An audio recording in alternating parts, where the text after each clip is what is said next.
Hello friends, welcome back to our channel. Friends, వీడియోలో మనం ఈరోజు అన్ని న్యూస్ పేపర్లో వచ్చినటువంటి ఇంపార్టెంట్ ఎడ్యుకేషన్ అప్డేట్స్తో పాటు చాలా ముఖ్యమైనటువంటి కరెంట్ అఫైర్స్ కూడా రావడం జరిగింది. సో వాటన్నిటి గురించి వన్ బై వన్ ఈ వీడియోలో అయితే చూద్దాం. వీడియో చూస్తున్న ప్రతి ఒక్కరు వీడియోని ఖచ్చితంగా లైక్ చేయండి. డైలీ 1 to 2 hours వర్క్ చేసి దాదాపుగా 8 న్యూస్ పేపర్ చదివి ఇన్ఫర్మేషన్ మీకు అందించడం జరుగుతుంది. చాలామంది వీడియోస్ను ఫాలో అవుతున్నారు కానీ లైక్ చేయట్లేదు. ఖచ్చితంగా లైక్ చేయండి. ఈ వీడియోకి అయితే నేను 1000 లైక్స్ ఎక్స్పెక్ట్ చేస్తున్నాను. సో ఇది ఎవరికైతే యూజ్ ఉంటుందో వారికి షేర్ చేయండి. అదేవిధంగా సబ్స్క్రైబ్ చేసుకుని చూడండి. రెగ్యులర్గా మీకు జాబ్ అప్డేట్స్ అంతాయి. మన ఛానల్కి సంబంధించిన టెలిగ్రామ్ గ్రూప్లో కూడా జాయిన్ కాండి. సో దాంట్లో కూడా రెగ్యులర్గా జాబ్ అప్డేట్ షేర్ చేస్తున్నాను. మీకు చాలా యూజ్ ఉంటుంది. ఆ గ్రూప్లో కంపల్సరీ జాయిన్ కాండి. ఫ్రెండ్స్, మన ఛానల్ ద్వారా గ్రూప్ 4 ఆన్లైన్ టెస్ట్ సిరీస్ అనేది మన యాప్లోకి తీసుకురావడం జరిగింది. ఇది మీకు తెలుగు మరియు ఇంగ్లీష్ మీడియంలో దీనిలో ప్రశ్నలు అయితే ఉంటాయి.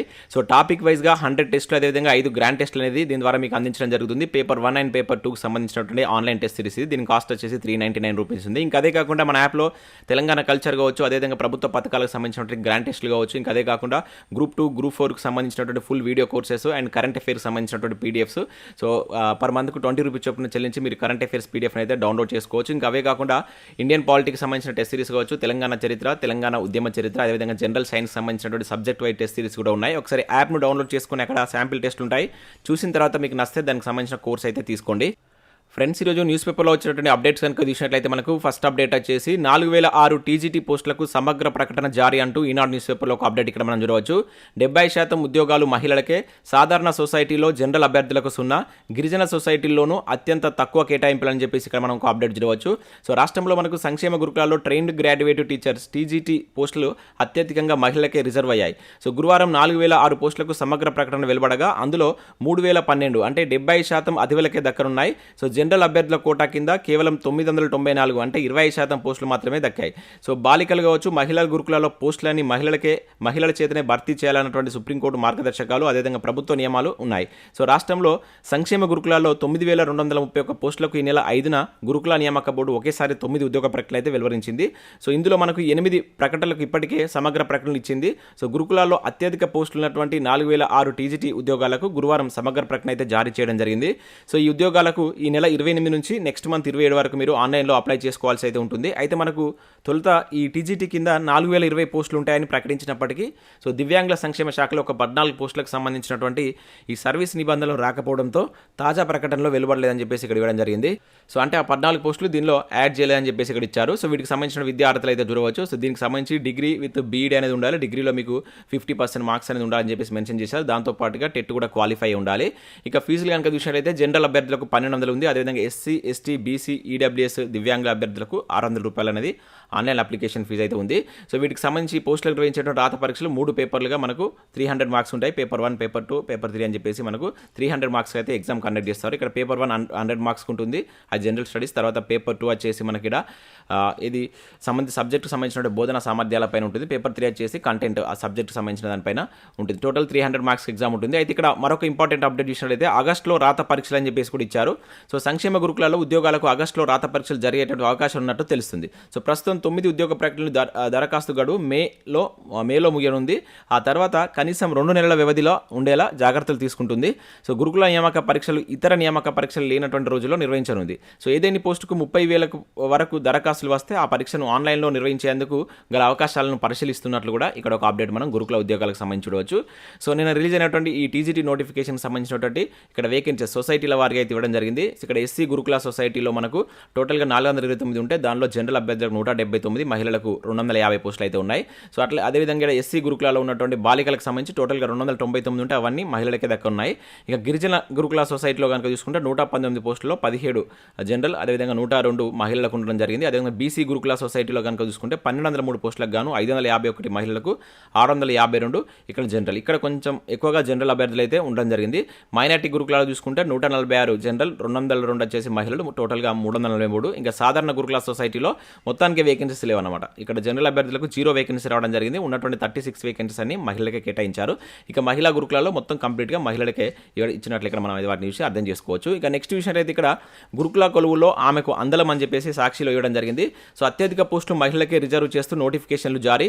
ప్రకటించినటువంటి 9210 ఉద్యోగాల్లో అతివలకు దక్కినవి 77.62. ఓవరాల్గా చూసినా మనకి 77.62% మహిళలకే దక్కినాయి అంట దీనిలో. సో బాలుర విద్యా సంస్థల్లో ఏకంగా 54. 90.83% పోస్టులు మహిళలకే. ఇక నెక్స్ట్ బాలికల విద్యా సంస్థలో 100% పోస్టులు వారికే. సో దాంట్లో రెండిట్లలో మహిళలకే కేటాయించడం జరిగింది. ఓవరాల్గా చూసుకున్నట్లయితే 77% మహిళలకే కేటాయించారని చెప్పేసి ఇక్కడ సాక్షి న్యూస్ పేపర్లో ఒక అప్డేట్ అయితే చూడవచ్చు. నెక్స్ట్ ఇక్కడ ఆంధ్రజ్యోతిలో కూడా సేమ్ అప్డేట్ వచ్చింది. టీజీటీ పోస్టులు 4006 భర్తీకి నోటిఫికేషన్ జారీ అని చెప్పేసి మనకు ఆంధ్రజ్యోతిలో కూడా అప్డేట్ ఇచ్చారు. అండ్ సాక్షిలో కూడా వెలుగులో కూడా టీజీటీ నోటిఫికేషన్ రిలీజ్ 4006 పోస్టుల్లో 3011 పోస్టులు మహిళలకి అని చెప్పేసి ఇక్కడ మనం ఒక అప్డేట్ అయితే టీజీటీ ఉద్యోగాలకు సంబంధించిన అప్డేట్ వివిధ న్యూస్ పేపర్లో చూడవచ్చు. ఇక నెక్స్ట్ విషయంలో జూలై ఆగస్టులో సెంట్రల్ టీచర్ ఎలిజిబిలిటీ టెస్ట్ అంటూ ఇక్కడ చూడవచ్చు. ఇక్కడ చూసినట్లయితే మనకు దేశవ్యాప్తంగా సెంట్రల్ టీచర్ ఎలిజిబిలిటీ టెస్ట్ సీటెట్కి సంబంధించిన నోటిఫికేషన్ అయితే రిలీజ్ కావడం జరిగింది. సో దీనికి సంబంధించి పరీక్షను జూలై లేదా ఆగస్టులో నిర్వహించనున్నట్లు సిబిఎస్ఈ తెలిపింది. ఇప్పటికే దరఖాస్తు స్వీకరణ ప్రారంభం కాగా మే 26న తుది డేట్ అయితే ఇచ్చారు. ఈసారి తెలంగాణలో ఉన్నటువంటి 6 పరీక్షా కేంద్రాలకు 4 కుదించడం జరిగింది. నల్గొండ, కరీంనగర్ జిల్లాలను తొలగిస్తూ హైదరాబాద్, వరంగల్, ఖమ్మం, మహబూబ్నగర్ జిల్లా పరీక్షా కేంద్రాలు మాత్రమే కేటాయించినట్లు ఇక్కడ ఒక అప్డేట్ చూడవచ్చు. సో దానికి సంబంధించి మనకు వేరొక న్యూస్ పేపర్లో కూడా ఇచ్చారు. సీటెట్ ఎగ్జామ్కు 4 సిటీల్లోనే అని చెప్పేసి చూడవచ్చు. నల్గొండ, కరీంనగర్లో సెంటర్ల తొలగింపు, సీటెట్ అప్లికేషన్ ప్రక్రియ మొదలని చెప్పేసి ఇవ్వడం జరిగింది. సో సీటెట్ నోటిఫికేషన్ అయితే వచ్చింది. సో ఇంట్రెస్టెడ్ క్యాండిడేట్స్ ఎవరు ఉన్నట్లయితే అప్లై చేసుకోండి. సో నెక్స్ట్ మంత్ వరకు అయితే ఛాయిస్ ఉంది. అయితే ఇక్కడ మనకు అంతకుముందు కరీంనగర్ అదేవిధంగా నల్గొండ సెంటర్ ఇచ్చేది, సరే వాటిని తీసేశారు. సో దానిపైన కూడా కొంతమంది అసహనం వ్యక్తం చేస్తున్నట్లు ఇక్కడ ఒక అప్డేట్ అయితే మనం చూడవచ్చు. ఇక నెక్స్ట్ మరొక అప్డేట్ కనుక చూసినట్లయితే ఇక్కడ టీఎస్పీఎస్సీ పేపర్ లీకేజ్పై నేడు హైకోర్టు తీర్పు అని చెప్పేసి ఇక్కడ చూడవచ్చు. సిబిఐకి ఇవ్వాలా వద్దా అనే దానిపైన నేడు తీర్పు అని చెప్పేసి ఇక్కడ ఒక అప్డేట్ అవడం జరిగింది. సో ఇక్కడ అప్డేట్ కనుక చూసినట్లయితే మనం టీఎస్పీఎస్సీ పేపర్ లీకేజ్ అంశంపై నేడు కీలక తీర్పు వెలువడనుంది. సో పేపర్ లీకేజ్ కేసులో సిట్ విచారణ పారదర్శకంగా జరగడం లేదంటూ ఆ కేసు విచారణను సిబిఐకి అప్పగించాలని కోరుతూ కాంగ్రెస్ పార్టీ అనుబంధ విద్యార్థి సంఘం ఎన్ఎస్యు అధ్యక్షుడు బల్మూర్ వెంకట హైకోర్టులో పిటిషన్ దాఖలు చేసిన విషయం తెలిసిందే. దీంతో ఈ పిటిషన్పై కొన్ని రోజులుగా హైకోర్టులో విచారణ జరుగుతుంది. సో ఇప్పటికే ఇరు వర్గాల వాదనలు పూర్తిగా విన్నటువంటి హైకోర్టు తీర్పును రిజర్వ్ చేసింది. సో ఈ కేసు విచారణను సిబిఐకి అప్పగించాలా లేదా అన్న దానిపై నేడు హైకోర్టు తీర్పు వెలువరించినట్లు సమాచారం అంటే ఇక్కడ ఒక అప్డేట్ మనం చూడవచ్చు. సో పేపర్ లీక్కి సంబంధించి ఈరోజు మనకు హైకోర్టు తీర్పు వచ్చేటువంటి అవకాశం ఉన్నట్లు ఇక్కడ ఒక అప్డేట్ అయితే మనం ఆంధ్రప్రభలో చూడవచ్చు. సో నెక్స్ట్ అప్డేట్ కనుక చూసినట్లయితే ఇక్కడ నెట్ సెట్ క్వాలిఫై అయినా లాభం లేదంటే ఇక్కడ ఒక అప్డేట్ మనం వెలుగు న్యూస్ పేపర్లో చూడవచ్చు. స్టేట్ గురుకుల డిగ్రీ పోస్టులకు అనర్హులు, నోటిఫికేషన్ నాటికే ఎగ్జామ్ రాసినటువంటి అభ్యర్థులు రిజల్ట్ లేటుగా ఇవ్వడంతో అర్హులు కాదంటున్న గురుకుల బోర్డు అని చెప్పేసి ఇక్కడ ఒక అప్డేట్ చూడవచ్చు. సో రాష్ట్రంలో ఇటీవల గురుకులాల్లో డిగ్రీ పోస్టుల భర్తీకి రిక్రూట్మెంట్ బోర్డు ఇచ్చినటువంటి నోటిఫికేషన్లో పేర్కొన్నటువంటి అంశాలు పలువురు అభ్యర్థులకు ఇబ్బందులు తెచ్చిపెట్టాయి. సో ఇటీవల నిర్వహించినటువంటి నెట్ సెట్ క్వాలిఫై అయినా ఈ పరీక్షల రిజల్ట్ రాకముందే నోటిఫికేషన్ ఇవ్వడంతో వారంతా అనర్హులుగా మారిపోయారు.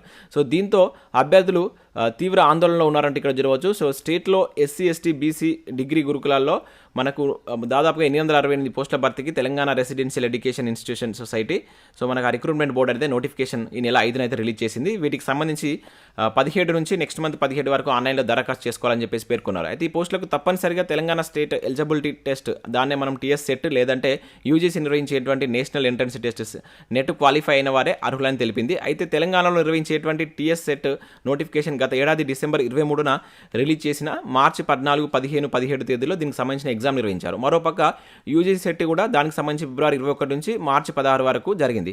అయితే వీటి పరీక్ష ఫలితాలు నెలలోపే వస్తాయనే విషయం అందరికీ తెలుసు. అయినా రిక్రూట్మెంట్ బోర్డు ఇవేమీ పట్టించుకోకుండా ఈ నెల 5న డిఎల్ నోటిఫికేషన్ రిలీజ్ చేసింది. ఆ తర్వాత ఈ నెల 13న నెట్ ఫలితాలు విడుదల కాగా 24న సెట్ ఫలితాలు విడుదలయ్యాయి. దీంతో వీటిలో సుమారు 3500 మంది పైగా క్వాలిఫై కాగా వారంతా గురుకుల డిఎల్ పోస్టులకు అనర్హులుగా మారిపోయారంటే ఇక్కడ ఒక అప్డేట్ ఇవ్వడం జరిగింది. సో వాళ్ళకు కూడా ఛాన్స్ ఇవ్వాలని ఇక్కడ అభ్యర్థులు కోరుతున్నట్లు మనం ఒక అప్డేట్ అయితే ఇక్కడ వెలుగు న్యూస్ పేపర్లో చూడవచ్చు. ఇక నెక్స్ట్ అప్డేట్ కనుక చూసినట్లయితే అవార్డు కారకులు ఆకలి కేకలు అని చెప్పేసి ఇక్కడ ఒక అప్డేట్ మనం చూడవచ్చు. రెగ్యులరైజేషన్పై సాగదీత, జీతాలకు కటకట అంటే ఇక్కడ ఒక అప్డేట్ మనం పంచాయతీ కార్యదర్శి అభ్యర్థికి సంబంధించిన అప్డేట్ అయితే చూడవచ్చు. సో ఆవేదనలో జేపీఎస్లు పల్లె ప్రగతి విజయం కోసం కష్టజీవులు 28 నుండి నిరవధిక సమ్మెకు నిర్ణయం అని చెప్పేసి ఇక్కడ ఒక అప్డేట్ అయితే రావడం జరిగింది. అటు తమ ఉద్యోగాలు పర్మనెంట్ కాక ఇటు నెల జీతాలు సరిగ్గా రాక అవస్థలు పడ్డటువంటి జూనియర్ పంచాయతీ కార్యదర్శుల సమ్మె బాట పట్టారంటే ఇక్కడ చూడవచ్చు. ఎంతో కాలంగా ఎదురు చూసినా తమను ప్రభుత్వం మోసం చేస్తున్నదని వారు ఆవేదన వ్యక్తం చేస్తున్నారు.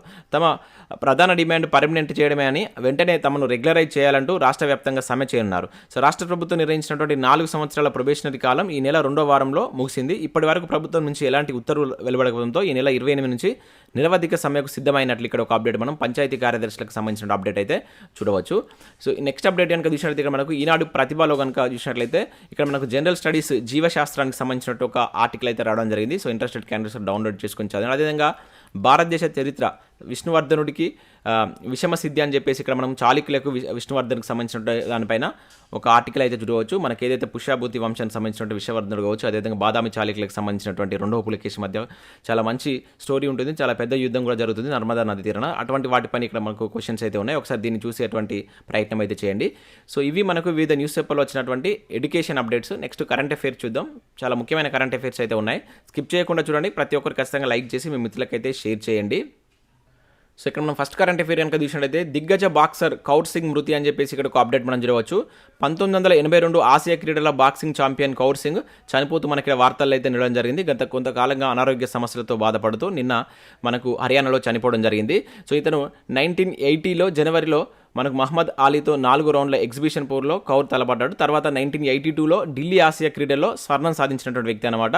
సో 1982లో అర్జున అవార్డు, అదేవిధంగా 1983లో పద్మశ్రీ అవార్డు కూడా ఇతనికి లభించడం జరిగింది. సో ఇటీవల వార్తల్లో నిలిచినటువంటి కౌర్ సింగ్ సో ఏ ఆటకు సంబంధించిన వాడని చెప్పేసి అంటారు, లేకపోతే ఇటీవల మృతి చెందినటువంటి కౌర్ సింగ్ ఏ ఆటకు సంబంధించిన వారని చెప్పేసి అడగడానికి ఛాన్స్ ఉంటుంది. బాక్సర్ అని చెప్పేసి గుర్తుంచుకోండి. ఇతనికి ఏ ఇయర్లో స్వర్ణం వచ్చిందని చెప్పేసి అంటారు ఆసియా క్రీడలో 1982లో ఢిల్లీలో జరిగినటువంటి క్రీడలో స్వర్ణ పథకం రావడం జరిగింది. సో నెక్స్ట్ కరెంట్ అఫైర్ ఇక్కడ చూసినట్లయితే ఆటమ్ వేడర్ దే బెస్ట్ డిజైన్ అని చెప్పేసి ఇక్కడ ఒక అప్డేట్ మనం చూడవచ్చు. డిజైన్ ఎక్సలెన్స్ అవార్డును దక్కించుకున్నటువంటి ఆటోమొబైల్ అని చెప్పేసి ఇక్కడ ఇచ్చారు. కేఫ్ రేసర్ స్టైల్తో వచ్చినటువంటి మొదటి హై స్పీడ్ ఎలక్ట్రిక్ బైక్ ఇదే అని చెప్పేసి ఇక్కడ చూడవచ్చు. సో కేఫ్ రేసర్ డిజైన్తో ఆకట్టుకుంటున్నటువంటి automobile bike Atum Vader so design excellence అవార్డును అయితే దక్కించుకున్నట్టు ఇక్కడ ఒక అప్డేట్ చూడవచ్చు. సో ఇటువంటి డిజైన్తో మార్కెట్లోకి వచ్చినటువంటి మొదటి హై స్పీడ్ ఎలక్ట్రిక్ బైక్ ఇదే కావడం విశేషం అనమాట. ఇదే మొట్టమొదటిదంట. సో ఈ మొబిలిటీ ప్లస్ ఈ అవార్డును కంపెనీ ప్రతినిధులకు అందించిందని చెప్పేసి కూడా ఇక్కడ ఒక అప్డేట్ అయితే రావడం జరిగింది. ఇక్కడ మనం గుర్తుంచుకోవాల్సింది ఏంటంటే సో డిజైన్ ఎక్సలెన్స్ అవార్డు అనేటువంటి అవార్డు దేనికి వచ్చిందని చెప్పేసి అనవచ్చు, ఆటమ్ వేడర్ అని చెప్పేసి గుర్తుంచుకోండి. సో దీని యొక్క ఇంపార్టెన్స్ ఏంటంటే మనకి కేఫ్ రేసర్ స్టైల్తో వచ్చినటువంటి మొట్టమొదటి హై స్పీడ్ ఎలక్ట్రిక్ బైక్ అనమాట. అదే దీనికి సంబంధించినటువంటి ఇంపార్టెన్స్. సో అది గుర్తుంచుకోండి. సో నెక్స్ట్ కరెంట్ అఫైర్ కనుక చూసినట్లయితే నాగ్పూర్ నేషనల్ క్యాన్సర్ ఇన్స్టిట్యూట్ ప్రారంభం అంటే ఇక్కడ ఒక అప్డేట్ మనం చూడవచ్చు. హాజరైనటువంటి కేంద్ర మంత్రి గడ్కరీ, మోహన్ భగవత్, అదేవిధంగా గౌతమ్ అదానీ అని చెప్పేసి ఇక్కడ ఒక అప్డేట్ చూడవచ్చు. సో క్యాన్సర్ బారిన పడిన వారికి అత్యాధునిక ట్రీట్మెంట్ అందించాలన్న లక్ష్యంతో నాగ్పూర్లో సెకండ్ ఫేజ్ నేషనల్ క్యాన్సర్ ఇన్స్టిట్యూట్ను గురువారం అయితే మనకు ప్రారంభించడం జరిగింది. ఇంపార్టెంట్ గుర్తుంచుకోండి. ఇటీవల ఎక్కడ మనకు ఈ నేషనల్ క్యాన్సర్ ఇన్స్టిట్యూట్ను ప్రారంభించారని చెప్పేసి అడగడానికి ఛాన్స్ ఉంటుంది. సో మనకు మహారాష్ట్రలో ఉన్నటువంటి నాగ్పూర్లో దీనికి సంబంధించినటువంటి ఒక కొత్త హాస్పిటల్ను ప్రారంభించినట్లు ఇక్కడ ఒక అప్డేట్ అయితే మనం చూడవచ్చు. దానిలో మనకు ఇక్కడ కేంద్ర మంత్రి నితిన్ గడ్కరీ హాజరు కావడం జరిగింది. అదేవిధంగా మోహన్ భగవత్ కావచ్చు, గౌతమ్ అదానీ, అదేవిధంగా అక్కడ ఉన్నటువంటి సీఎం మనకి ఎవరైతే ఏక్నాథ్ షిండేతో సో ఈ ఓపెనింగ్ కార్యక్రమం జరిగినట్లే ఇక్కడ ఒక అప్డేట్ మనం అయితే చూడవచ్చు. ఇక నెక్స్ట్ కనుక చూసినట్లయితే 91 FM రేడియో ట్రాన్స్మిటర్లు అని చెప్పేసి ఇక్కడ ఒక అప్డేట్ రావడం జరిగింది. నేడు ప్రారంభించినటువంటి మోడీ అని చెప్పేసి ఇక్కడ చూడవచ్చు. సో ఇక్కడ చూసినట్లయితే 100 వాట్స్ సామర్థ్యం కలిగినటువంటి 91 FM రేడియో ట్రాన్స్మిటర్లను ప్రధాని మోడీ శుక్రవారం వీడియో కాన్ఫరెన్స్ ద్వారా అయితే ప్రారంభించనున్నారు. సో ఈ కార్యక్రమం 19 రాష్ట్రాల్లో 2 కేంద్ర పాలిత ప్రాంతాల్లో 84 జిల్లాల్లో ప్రారంభం కానుందని ఆల్ ఇండియా రేడియో మనకు వెల్లడించడం జరిగింది. గుర్తుంచుకోండి. సో ఎవరు ప్రారంభించారు? సో రేడియోకి సంబంధించి ఏంటంటే 91 FM రేడియో ట్రాన్స్మిటర్లకు సంబంధించి మోడీ గారు ఈరోజు అయితే ప్రారంభించినట్లు ఇక్కడ ఒక అప్డేట్ అయితే మనకు రావడం జరిగింది. ఇక నెక్స్ట్ విషయం అయితే ఈ శ్రేమ్ 41,706 అని చెప్పేసి ఇక్కడ ఒక అప్డేట్ చూడవచ్చు. సో భారీగా రిజిస్ట్రేషన్లు నమోదు చేస్తున్నటువంటి కార్మిక శాఖ 1 కోటి మందిని చేర్పించేందుకు యత్నం అంటే ఇక్కడ ఒక అప్డేట్ చూడవచ్చు. సో ఈ శ్రేమ్ పేరిట కేంద్ర ప్రభుత్వం తీసుకొచ్చినటువంటి వెబ్ పోర్టల్లో కార్మికుల నమోదు ప్రక్రియ రాష్ట్ర ప్రభుత్వం వేగంగా చేస్తుంది. సో రాష్ట్రం నుండి ఈ శ్రేమ్ పోర్టల్లో ఇప్పటివరకే దాదాపుగా 41,70,671 మంది కార్మికులు చేరారు. ఈ సంఖ్యను ఏడాది చివరి నాటికి సుమారు 1 కోటి మందికి చేర్పించే లక్ష్యంతో ముమ్మర ప్రయత్నాలు చేస్తుందంటే ఇక్కడ మనం ఒక అప్డేట్ అయితే చూడవచ్చు. అయితే మన క్వశ్చన్ ఎట్లా రావచ్చు అంటే సో ఇటీవల వార్తల్లో ఉన్నటువంటి ఈ శ్రేమ్ పోర్టల్ అనేది దేనికి సంబంధించి అని చెప్పేసి అంటాడు. సో చాలా ఇంపార్టెంట్ గుర్తుంచుకోండి. ఇది కార్మికులను చేర్చేటువంటి అంటే కార్మికుల శాఖకు సంబంధించినట్టు ఒక పోర్టల్ అనమాట. సో ఆ విధంగా మనకు క్వశ్చన్ అడగడానికి ఛాన్స్ ఉంటుంది కనుక గుర్తుంచుకోండి. సో నెక్స్ట్ అప్డేట్ ఇక్కడ చూసినట్లయితే గోల్కొండలో Mann Ki Baat sound and light show అని చెప్పేసి ఇక్కడ ఒక అప్డేట్ మనం చూడవచ్చు. ఈ నెల 29న సాయంత్రం 5 గంటలకు దేశవ్యాప్తంగా 13 చారిత్రాత్మక కట్టడాలు ఎంపిక, మన్ కీ బాత్ 100వ ఎపిసోడ్ ప్రసారం సందర్భంగా ప్రత్యేక కార్యక్రమాలు అని చెప్పేసి ఇక్కడ ఒక అప్డేట్ అవడం జరిగింది. సో మనకు హైదరాబాద్ నగరంలో గోల్కొండ కోటలో ఈ నెల 29న మన్ కీ బాత్ థీమ్తో ప్రత్యేకమైనటువంటి ఒక సౌండ్ లైట్ షోను కేంద్ర ప్రభుత్వం అయితే నిర్వహించనుంది.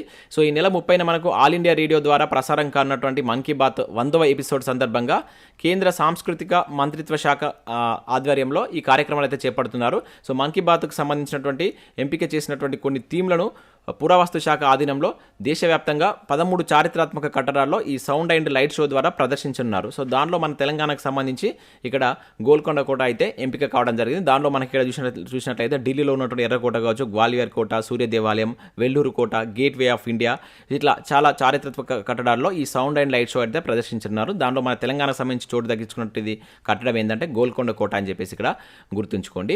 ఇక నెక్స్ట్ అప్డేట్ కనుక చూసినట్లయితే వాజ్పేయి జీవిత చరిత్ర పుస్తకావిష్కరణ మే 10 అని చెప్పేసి ఇక్కడ ఒక అప్డేట్ మనం చూడవచ్చు.